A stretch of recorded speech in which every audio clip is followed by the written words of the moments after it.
Buenos días para todos. Eh, Primeramente, es un momento muy feliz para mí de voltar a Trujillo pela terceira vez, né? Aqui tenho amigos muito queridos, César, Puti, Willy, Manuel, que convivem ou conviveram com nós outros durante um ano em Brasília.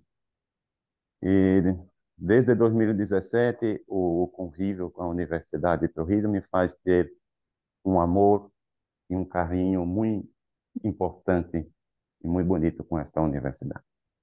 Espero que Deus me dê saúde, força para que possa voltar e ver vocês muito mais.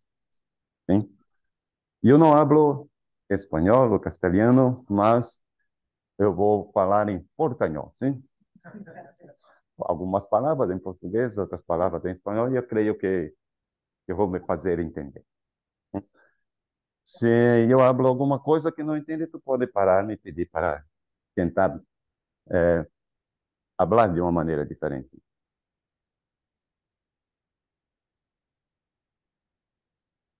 Ok? Bien, neste encontro, né, nesta que nós estamos fazendo novamente na Universidade de Trujillo, tivemos a oportunidade de trazer de Brasília, de meu departamento, os meus colegas Alânio, Romildo, Marco Aurélio, e tinha de São Paulo o nosso amigo Olímpio, e tivemos a felicidade de encontrar aqui o nosso amigo Humberto Vale, né? Vamos trazer para vocês algumas das nossas experiências, né? Iremos oferecer alguns mini cursos, e eu creio muito que na nossa vida, compartilhar é a melhor coisa que temos que fazer. Não adianta saber muito e não compartilhar. O que adianta você saber muito e não passar para as novas, para os jovens, para as outras pessoas que convivem contigo. Esta é a minha missão. Se eu sei alguma coisa, eu tenho por objetivo que esta coisa se vá para adelante e siga para outras pessoas. Porque dessa forma, assim trabalhando, certamente nós vamos construir um mundo muito mais igual, em que as pessoas vão compartilhar do conhecimento sem necessariamente terem que pagar, né? Então, acho que esta também é uma das riquezas de poder fazer ciência nessa nossa América do Sul, que muitas vezes se tem tantos problemas financeiros, de plata, para financiar, para ajudar, fazer com que a nossa ciência avance. Sim? Então, nós vamos falar um pouquinho sobre métodos variacionais envolvidos nas equações diferenciais parciais. Os métodos variacionais é um método matemático muito rico que tem por objetivo principal tentar resolver equações diferenciais usando cálculo, usando a geometria de funções. Só que no nosso caso, as nossas funções não são, muitas vezes, funções muito simples, porque quando nós estudamos cálculo diferencial, as nossas funções têm domínio na reta, às vezes têm a sua imagem também na reta, outras vezes podemos cambiar, botando R2, R3, enfim. Acá, o desafio é um pouco mais, porque nós vamos ter que trabalhar com funções cujo domínio é um espaço vetorial de dimensão infinita. Em espaços vetoriais de dimensão infinita, muitas coisas buenas que acontecem em dimensão infinita não ocorrem mais.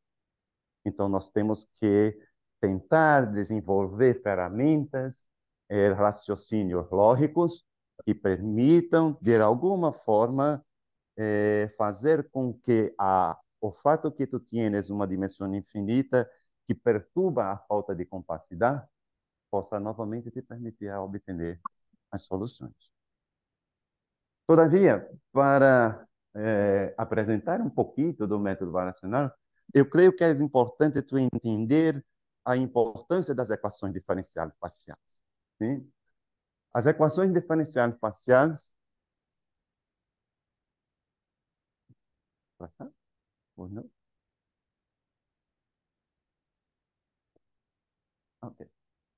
here. Aqui nós temos a definição de uma equação diferencial parcial, porque como o nosso público é muito distinto, nós não temos necessariamente matemáticos, creio que é importante dizer o que é uma equação diferencial parcial. Quando nós outros somos ninhos que estamos nas escolas, nós aprendemos a resolver equações, cuja solução das equações são números reais. Na medida que nós outros vamos avançando na matemática, nós vamos observando que o mundo das equações não está apenas restrito ao universo dos números reais, mas existem outras equações muito, muito mais difíceis e que estas equações não aparecem porque os matemáticos gostam de dificuldade. Não. Essas equações, elas aparecem de forma muito natural na natureza, na física, na biologia, na química. Então, o que passa é que o desenvolvimento, né, a necessidade de aprender a resolver essas equações é algo que permite que a matemática, enquanto ciência, ela se vá a progredir. Mas ela não progride sozinha, porque o progresso da matemática termina ajudando com que as outras ciências também se vá a evoluir. Então, acá nós temos a definição de uma equação diferencial parcial, que é uma equação cuja o objetivo é encontrar uma função que há de satisfazer alguma regra. Então, aqui nós temos uma função f maiúscula, que depende da variável espacial, que depende das derivadas. As derivadas, para os que não são matemáticos, são essencialmente taxas de variação. Como muitas vezes essas funções crescem ou decrescem em determinadas direções. Mira desse jeito. Sim. E para que tu possas compreender a importância das equações diferenciais, nós outros vamos mostrar acá alguns exemplos onde as equações diferenciais aparecem. Por exemplo, lá na física, no estudo das equações de Poisson, nós chegamos numa equação do tipo 1, em que se aparece uma coisa chamada menos Laplaciano. Por favor, não fica com medo, com receio. Menos Laplaciano é bueno, não vou ficar aqui dizendo exatamente o que seja menos Laplaciano. Sim? Então, nós temos menos Laplaciano de U igual a uma função f, que é uma função que depende das forças exteriores que está atuando no sistema. Okay? Outra equação que é mundialmente conhecida é a equação do calor, em que, diferente da primeira, nós outros vamos observar que na primeira equação existe apenas uma dependência do espaço em que o fenômeno estará a acontecer. Na equação 2, nós temos uma dependência de duas variáveis, uma é o tempo, a outra é a variável espacial. Como se está aqui a dizer, esta é uma equação do calor, porque ela está associada à difusão de temperatura em determinados fenômenos.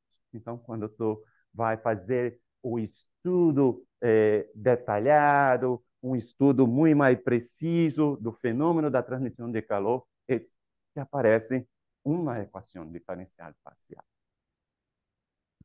Nós outros temos o que chamamos de equação de onda, ou equação de transmissão de sinal. Hoje, na sociedade moderna, acredito que quase todas as pessoas têm um celular e ficamos nos comunicando. A comunicação via um telefone celular se dá pela transmissão de sinal. O desenvolvimento, a riqueza de entender os detalhes envolvendo a equação do calor permitiu o desenvolvimento da tecnologia, de maneira que este desenvolvimento proporcionou com que hoje nós possamos falar com o celular de alguém que está aqui em Peru, como meus amigos, com alguém que está em Brasília. E este estudo se deu porque os matemáticos foram a modelar e a tentar conhecer como fazer. E, obviamente, este conhecimento, junto com o conhecimento técnico dos engenheiros, fez com que chegássemos a essa tecnologia tão importante para nós outros, falamos de celular, mas acá estamos fazendo uma transmissão online, que também tienes todo um processamento de imagem, que se tienes um cálculo numérico por trás e equações diferenciais também, que permite com que essa transmissão agora seja executada. Sim? Outra equação também muito importante é a equação de Schrödinger. A equação de Schrödinger também é uma equação que aparece na física, matemática, e ela vai ser objeto de estudo do nosso minicurso que vamos oferecer para vocês. Existe uma grande área de investigação que tenta mostrar que esta equação 4 tem umas soluções que nós outros chamamos de ondas viajantes. E como obter as ondas viajantes? Tem dois tipos. Tienes algo que eu vou falar amanhã, apenas um pouquinho, que é quando tu tienes um parâmetro livre e quando tu tienes um parâmetro fijo. Dependendo dessas duas estratégias, tu tienes diferente metodologia para tratar. Amanhã nós vamos tratar uma especificamente. Sim? Bem, nós temos as equações diferenciais, mas o grande desafio que se coloca à nossa frente como investigador é como obter a solução. Será que, se tu tienes uma equação diferencial para investigar, será que essa equação diferencial tem solução? Ou tu tem um objeto matemático na tua frente que não tem solução e que tu vai passar anos e anos a tentar resolver esse objeto matemático que não tem solução? Então, quando assim nós deparamos na investigação de uma equação diferencial parcial, nós temos que mirar algumas coisas antes. Nós temos que pensar, será que a equação diferencial parcial que estou investigando tem de fato solução? Hoje em dia, se observa que a existência ou não de solução para uma equação diferencial não é algo apenas de uma área estratégica da matemática. Por exemplo, se tu tienes uma equação, dependendo da geometria do domínio em que esta equação está, pode não ter solução. Isso tem a ver com uma linda e importante identidade, chamada identidade de Pohojaev, que foi um dos primeiros matemáticos lá em 69, que disse que a existência de solução de uma equação diferencial não se pode apenas admirar as informações que tienes a nível de função, mas também onde essa equação está sendo estudada. Então, a geometria é algo importante. Então, se, por exemplo, na área de minha investigação, eu sempre digo para os meus estudantes, né, acá eu tenho dois excelentes professores que foram meus estudantes junto com o Marco Aurélio, no nosso doutorado, né, que o matemático do futuro ele tinha que ter uma formação general. Passou-se o tempo em que muitas vezes se pedia que o matemático, tu gosta de análise, então tu vai estudar análise. Tu gosta de geometria, vai estudar geometria. Tu gosta de álgebra, vai estudar álgebra. Hoje, os melhores matemáticos do mundo têm uma visão ampla e que se percebe é que essas linhas de investigações não são vetores LI, eles são vetores LD, que num futuro, muitas vezes, eles se encontram. Então, se é uma investigação muito mais complexa, tem questões de álgebra, de geometria e de EDP. Em geral, esses artículos que têm toda essa combinação são muito difíceis de se entender, porque ele exige do investigador uma formação matemática muito mais rica. Então, este é certamente o nosso desafio. Em nossa instituição, no nosso departamento, neste ano nós começamos um grande projeto, que é formar professores, doutores em matemática, mas completos. O professor quer estudar equação, mas ele tem que compreender que ele tem que estudar álgebra e tem que estudar geometria também, entre outras coisas. Sim? Por exemplo, nós outros estamos começando a linha de investigação com grafos. Entendem? Temos linha de investigações em espaços hiperbólicos. Temos investigações em variedade, um bordo vazio. Então, se você não sabe geometria, como você vai avançar nessas investigações? Não tem como. Então, as equações diferenciais têm toda esta riqueza. Bem, mas se a equação tem solução, será que a solução é única? Ou mais do que uma? Por exemplo, mira, quando nós somos ninhos, que tínhamos uma equação de segunda ordem. X quadrado mais bx mais c igual a zero. Às vezes aquela equação não tem solução. Às vezes a equação tem única solução. E às vezes a equação tem duas soluções. Estes fenômenos ocorrem porque nós temos uma equação de segundo grau. Se nós aumentamos o grau da equação, pode não ter, mas pode ter muito mais soluções. Mira, se isso acontece com uma equação muito simples envolvendo número, imagina, para uma equação diferencial parcial, certamente a riqueza de informação é muito maior. Sim? No caso do problema de evoluções, o que nós temos? Existe solução local, a solução é global, porque o que acontece? Existem fenômenos físicos que começam a um curto espaço de tempo e depois desaparecem. Por exemplo, vamos botar um exemplo muito prático. Tu tienes uma pedra de gelo. Colocamos a pedra de gelo acá e começamos a medir a temperatura da pedra de gelo. Depois, por exemplo, de 1, 2 horas, essa pedra de gelo desaparece, se torna um pouquinho de água, que vai ter uma temperatura constante.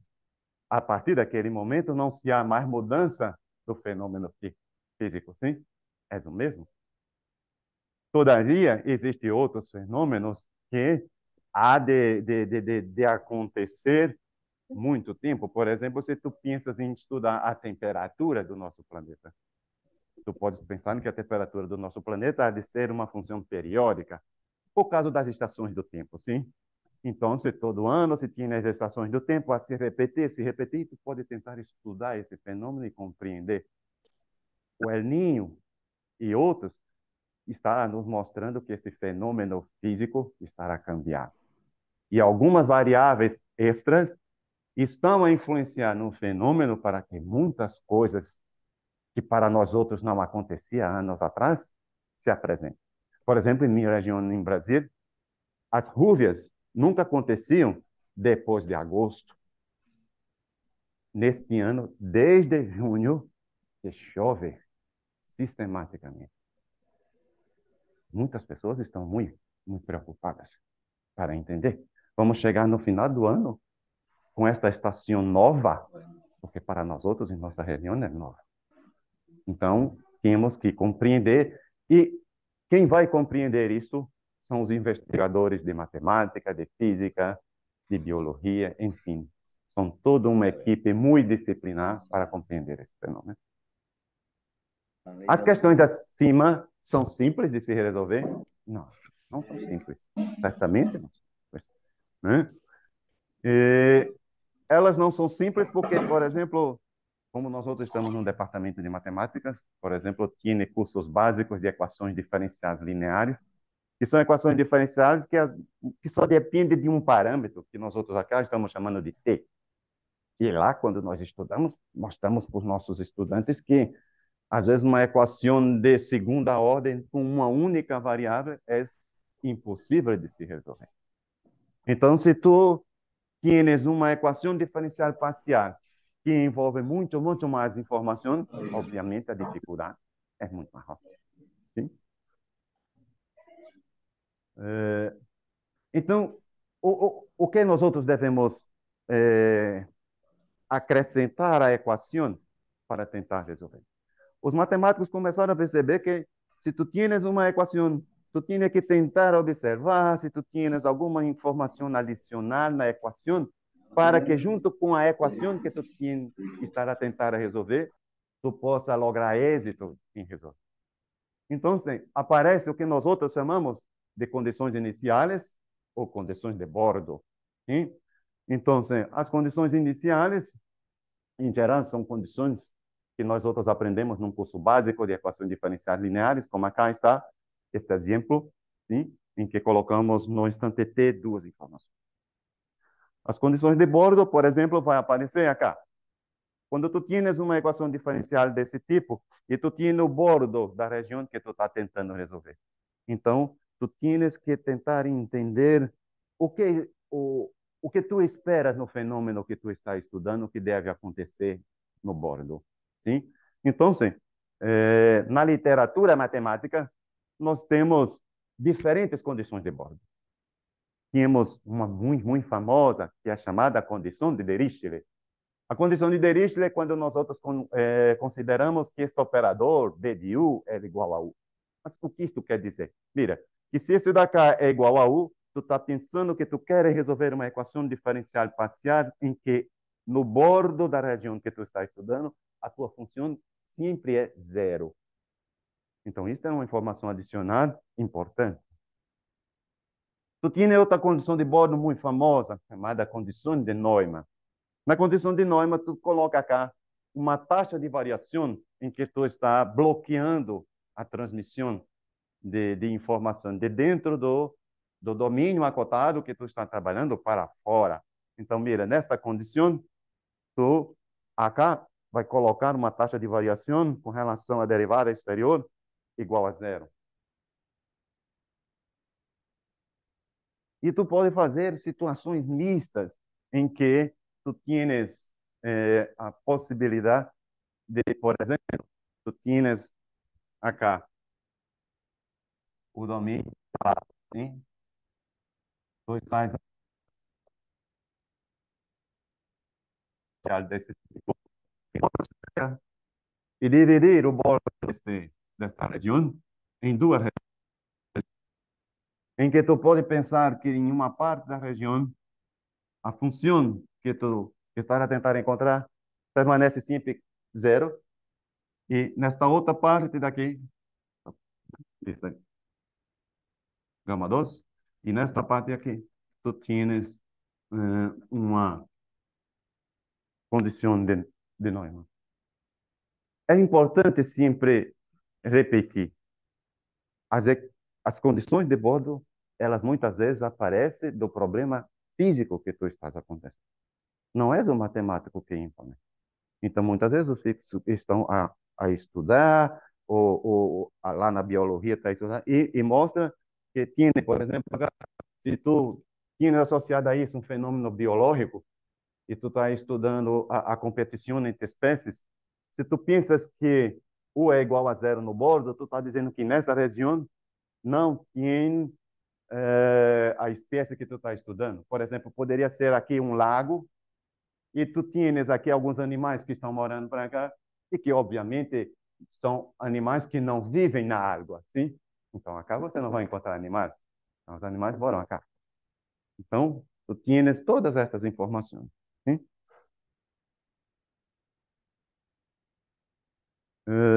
Nas equações diferenciais, também pode acontecer de tu ter a condição de inicial e a condição de bordo. Isso acontece, por exemplo, na equação do calor e na equação de sinal.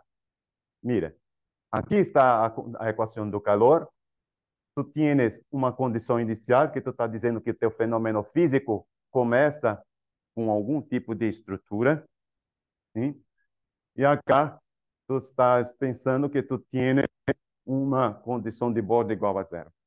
Vamos pensar que tu tienes uma placa e tu bota em torno da placa um material que permite você pegar na placa sem queimar as mãos.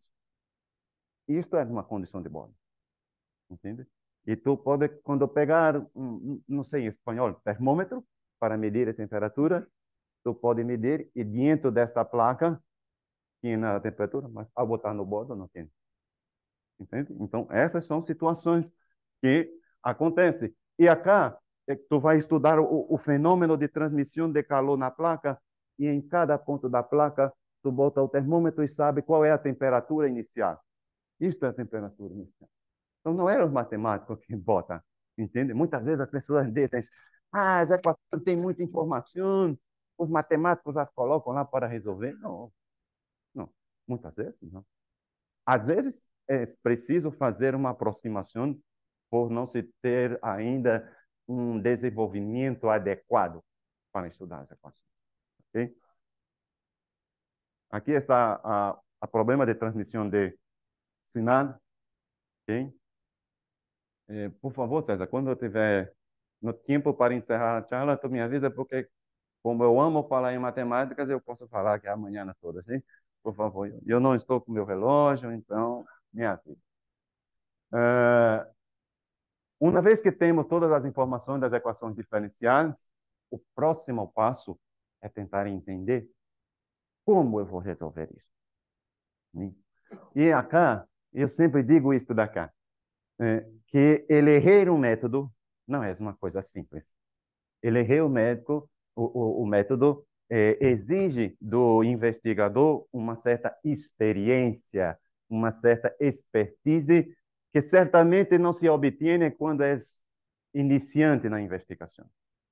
Há muitas vezes que se tem um tempo trabalhar para que você, ao trabalhar estudando diferentes tipos de equações, você possa compreender para esse tipo de equação um método é mais eficaz do que outro. Então, muitas vezes, alguns jovens chegam para mim, professor, como você, ao mirar uma equação, diz, para esta equação é melhor para um método. Não é que eu sou um adivinho, alguém que olha e... Não, foi a vida que me ensinou a mirar para a equação. Estamos a investigar há 26 anos, não são 26 dias. Nisso. Então, depois desse tempo, temos que... É por isso que eu digo que os anos de investigação têm que, muitas vezes, serem valorizados pelas universidades. Às vezes, nós vamos ficando um pouco mais velhos e, em algumas universidades, às vezes, não se valoriza as pessoas que estão ficando mais velhas. Mas a experiência que se tem no Brasil chamamos terceira idade, não sei como se chama cá, é uma experiência que não se obtém no início, quando nós somos jovens ou estamos no início das nossas investigações. Temos que tentar, e acho que isso que é o grande desafio, unir aquele que está a começar com aquele outro que já andou, já fez um caminho muito largo, para que estes possam conversar, possam dialogar. Eu tive um orientador na Universidade de Brasília, professor José Valdo, que quando foi meu orientador no doutorado, ele disse, e eu preciso dos jovens, porque eu preciso ter a força dos jovens para que as minhas ideias possam ser concretizadas. Isto é a experiência da vida. A gente, muitas vezes, o investigador que já está muito, com a idade um pouco, não tem mais aquela energia física para implementar, mas ele pode, se tiver um grupo, uma equipe de jovens talentosos no seu lado, dizer, mira, faz isto, aquilo, isto, que há de dar certo. Isso é muito importante. Temos que saber valorizar. Então, eleger um método é algo que tem que ter paciência. Hein? Tem que ter paciência. E quais são os métodos mais famosos que nós temos na literatura no estudo das equações diferenciais parciais? Nós temos um método que é chamado método de Galerkin, que basicamente consiste em tu tentar obter soluções aproximadas em espaços de dimensão finita. Tu tenta fazer uma aproximação de uma maneira muito elegante e muito bonita, resolve as equações diferenciais em um espaço de dimensão finita e depois tu vai aumentando a dimensão de maneira que, se tu consegues obter estimações muito finas, tu consegue justificar depois de passar a limite que tu há de obter uma solução para a tua equação. Este método de Galerkin é muito rico porque tanto ele pode ser usado para as equações de evoluções, também como para as equações estacionárias. As equações estacionárias são aqueles modelos que não dependem do tempo, sim? Como nós outros colocamos acá. Esse nós outros chamamos de modelo estacionário, que não cambia com o tempo. Sim? Teoria de semigrupo é uma teoria que, de fato, ela é uma teoria muito específica para as equações de evoluções, ok? A equação do calor, a equação de sinal e outras equações também podem se fazer. Métodos topológicos, Os métodos topológicos, ele têm umas subdivisões. Nos métodos topológicos, nós podemos encontrar teoremas de ponto fijo, que também são usados com muita frequência nas equações de evolução, também nas equações estacionárias. Nós temos a teoria do grau, também. Nós temos teoria do grau muito ricas de teoria do grau, que vamos ter um mini curso dado pelo professor Marco Aurélio, sim? Que tinha a dimensão, teoria do grau de dimensão finita, de dimensão infinita, de teoria do grau de Brouwer e de Leray-Schauder, e tinha outros graus. E nós temos a teoria da bifurcação, que também é uma importante e belíssima parte de métodos topológicos que podem ser usados. Todos os métodos topológicos tanto são aplicados para as equações de evolução como para as equações estacionárias. Todos. Se tienes problemas que se resolvem com ponto fijo, teoria do grau e teoria da bifurcação. Mas em todas essas equações. Nós temos um método de sub-supersoluções, que é um método basicamente de aproximação. Muitas vezes, tu mira para a equação e tu não tens ideia de como há de se resolver essa equação. Mas, como Deus é muito bueno, ele mira para ti e diz: eu vou te dar duas funções que são quase uma solução. Então, tu tens uma solução que vai ficar, vai verificar uma do tipo assim.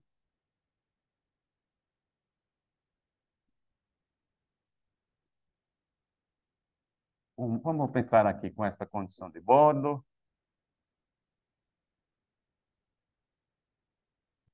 Descobrir uma outra que vem para cá. E tu consegues perceber que essas duas soluções são ordenadas. Então, o método diz que entre essas duas soluções, tu tens uma solução. Este método está muito acerca do que nós outros, quando ensinamos cálculo, o teorema do valor intermediário. O teorema do valor intermediário diz o quê? Que se nós outros temos uma função contínua, e se temos, por exemplo, que a imagem de A é menor do que zero, e a imagem de B é maior, tu tienes, então, acá, a possibilidade de encontrar um número C, tal que f de C é igual a zero. Então, o método de sub-supersolução, ele lembra este teorema muito famoso lá do cálculo, o teorema do valor intermediário. Ok? E agora nós temos finalmente o método variacional. Né? E em que consiste o método variacional? Mira, vamos colocar acá como um exemplo este problema estacionário. Para obter as equações, soluções para as equações diferenciais, seja equação de evolução ou equação estacionária, nós temos sempre três tipos de soluções. O que nós chamamos de soluções clássicas são aquelas soluções em que as funções são contínuas, as suas derivadas são contínuas, e você coloca a sua função, laplaciano, etc., etc., e mostra que está tudo muito bem.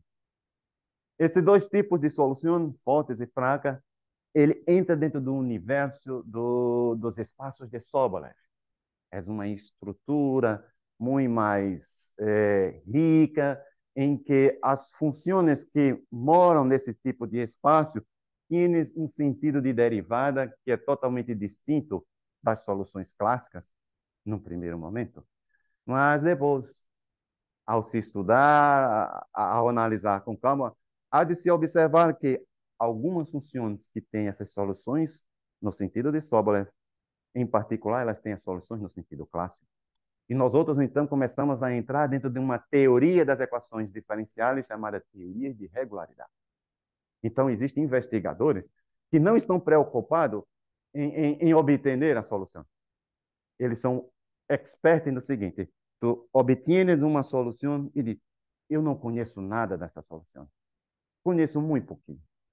Este tipo de investigador vai mirar a qualidade da equação e aquelas informações e ele vai te dar muito mais informação.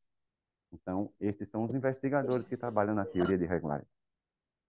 Mas, As soluções fracas são soluções que verificam este tipo de identidade.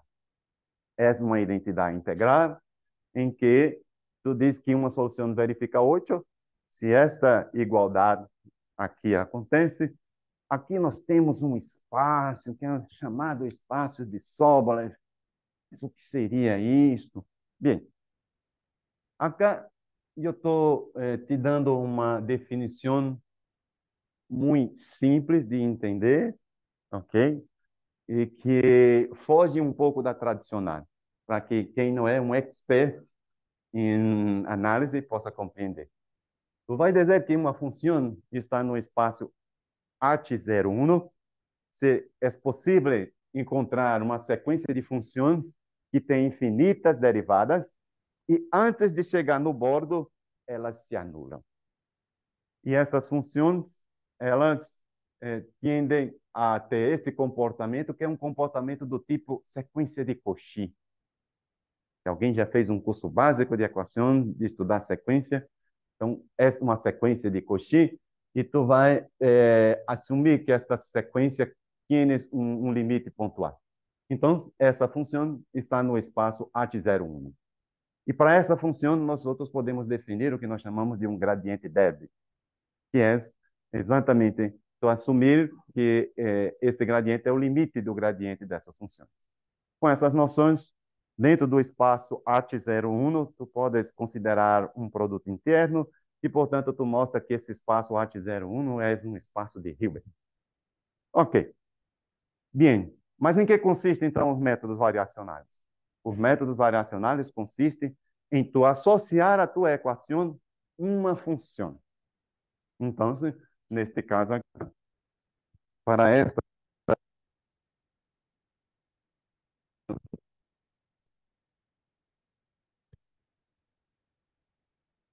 nós outros associamos uma função que a cada função da H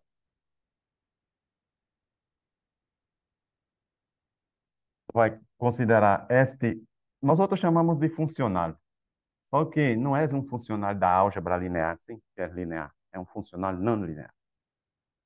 Então, assim, com esta função aqui, o objetivo é achar ponto crítico para essa função.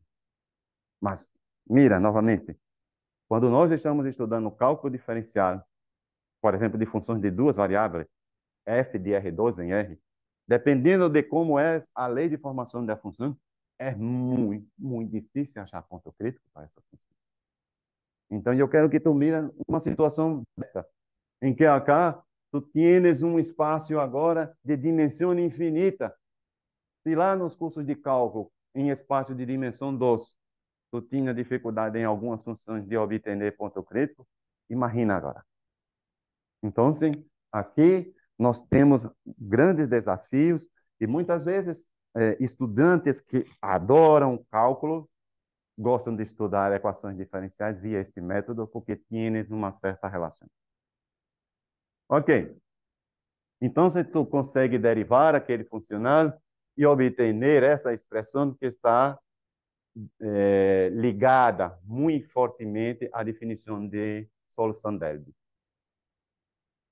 Por exemplo, um exemplo muito prático. Estamos falando em equações diferenciais parciais, parece que é algo muito longe do que nós outros fazemos. Por exemplo, num curso básico de equações diferenciais lineares, nós estudamos sistemas desse tipo. Imagina que tu tienes um sistema desse tipo e tu queres resolver.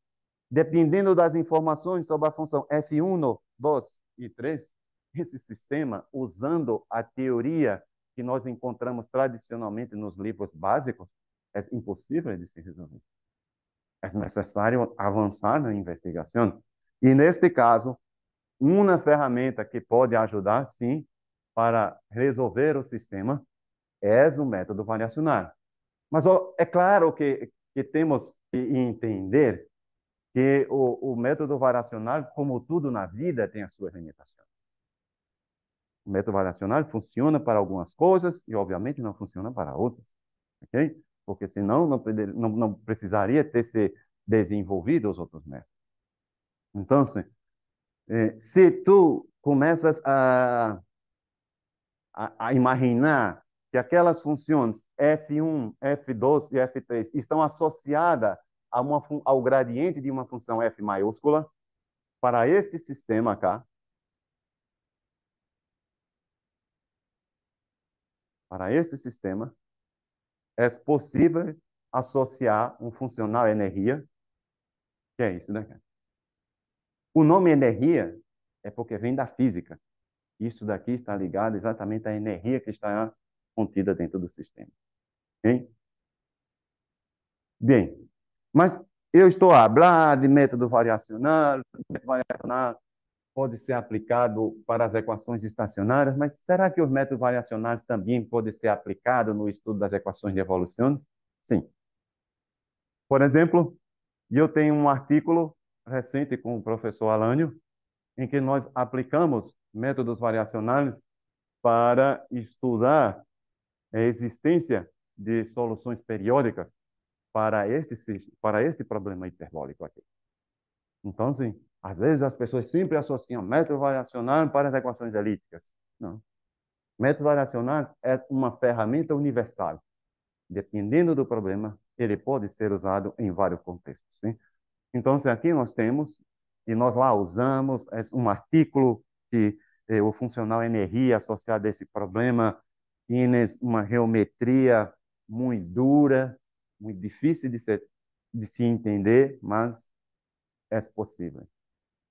Acá, né, e esta equação é uma equação também muito importante da física, que é chamada equação de Viga, quando se está construindo pontes. Quando se está construindo pontes, essas equações, o entendimento dessas equações são fundamentais. Ok? Também nós temos a equação da onda. Este aqui é um artigo que eu escrevi solo, em que também é possível encontrar as soluções periódicas para problemas deste tipo acá, né? E o que acontece é que a geometria das funções são muito distintas. Se nós outros estamos lá no de cálculos, nós temos funções de R em R. Que temos geometria? Temos ter funções que são assim, né? Então, são muito distintas. Se tu tienes função de R2 em R, tu...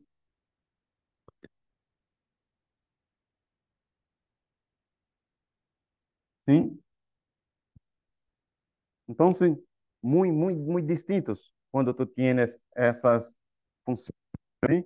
Então, sim, os métodos variacionais, ele tinha que levar em consideração a geometria dos funcionais. Por exemplo, esta função, tipo dessa função, é uma função da reta na reta que tem um mínimo global. Esse tipo de fenômeno também ocorre quando tu estuda a existência de soluções para este problema cá. Tu consegues observar que o funcional energia associada a esse problema, quando tu pensa que essa potência alfa que acá está mora no intervalo aberto 1, 2, tu consegue mostrar que esse funcional energia também, por incrível que pareça, tem um comportamento que lembra esse tipo de. E aí tu mostra que esse funcional energia tem um mínimo global e consegue mostrar a existência de solução. Para minimização local, existem funções que não têm um global, não têm funções desse tipo. Funções desse tipo, o que é que se apresenta?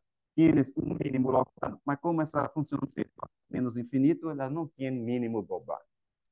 Para alguns problemas elípticos, os funcionais de energia têm esse tipo de comportamento. Aqui está um desse. Acá é possível mostrar que tu não tienes um mínimo global, mas um mínimo local. E acá tu usas uma ferramenta muito bonita da análise matemática chamada princípio variacional de Haeckel.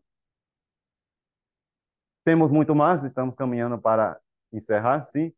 Teorema do passo da montanha ou da montanha, em que quando tu pensas que essa potência agora está a viver dentro desse intervalo aberto dos estrelas, tu mostra que é possível aplicar a geometria do passo da montanha. Passo da montanha, quando eu estive aqui em 2017, eu falei um pouquinho para vocês, quem esteve. A ideia é, passo da montanha é como se fosse um vale de um vulcão. Tu tienes um vulcão e tu queres, tu estás dentro do vale do vulcão e tu queres sair do vale do vulcão como um vulcão e que tu tienes para aonde tu quer sair do vale do vulcão, tu tienes que subir e tienes que depois descer. Existem funcionais da energia que têm exatamente a geometria do vulcão. Essa geometria do vulcão é o que nós outros chamamos de passo da montanha. Ok? Nós temos a geometria de Silla, parecida com essa que tem nos cursos básicos.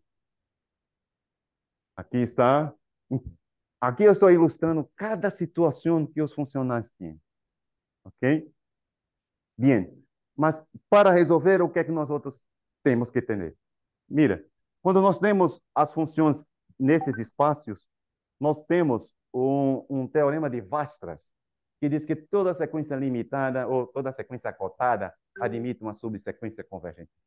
Em espaço de dimensões infinitas, né, Ries mostrou para nós outros que o teorema de Weierstrass não vale mais. Ele só ocorre se e somente se a dimensão é finita. Então, nós temos que ter para este funcional mais alguma informação para tentar ter de volta o teorema de Weierstrass. Neste caso, uma importante condição de compacidade é conhecida como a condição de Paley-Smith. A condição de Paley-Smith é uma condição que nos permite, de uma certa maneira, contornar o fato de que estamos a trabalhar em espaço de dimensão infinita para conseguir lograr êxitos na obtenção de solução. A condição de compacidade muitas vezes está associada apenas ao estudo de equações estacionárias. Mas, em verdade, a condição de Paley-Smith também é muito importante quando nós outros fazemos o estudo dinâmico das equações do calor, por exemplo. Dependendo da equação do calor, tu desejas obter, ou tu desejas saber se o teu fenômeno de distribuição do calor tende a ir para um ponto de equilíbrio, como uma pedra de gelo, que nós outros fizemos. Uma pedra de gelo, colocamos, e depois a pedra de gelo há de ficar a temperatura mais próxima da temperatura ambiente até se transformar em água, sim? E lá não se tem mais câmbio de temperatura. Naquele momento, se tienes o que nós outros chamamos da solução estacionária, que não muda. Existem outros fenômenos que tu queres saber. Dado o fenômeno físico, será que a solução do fenômeno físico há de caminhar para um ponto estacionário? Para esta compreensão desses tipos de fenômenos, a condição de Paley-Smith é fundamental. Acá existe um método que é chamado método dinâmico de estudo de equações de evolução, em que o objetivo do método dinâmico é, dado uma equação em particular do calor, tu começas a resolver a equação do calor, mas o teu objetivo principal não é resolver a equação do calor, mas tentar obter os pontos de equilíbrio. E aí, neste tipo de método, chamado método dinâmico, a condição de Paley-Smith, ela tinha um papel fundamental. Ok? Agradeço a atenção de vocês e muitas graças.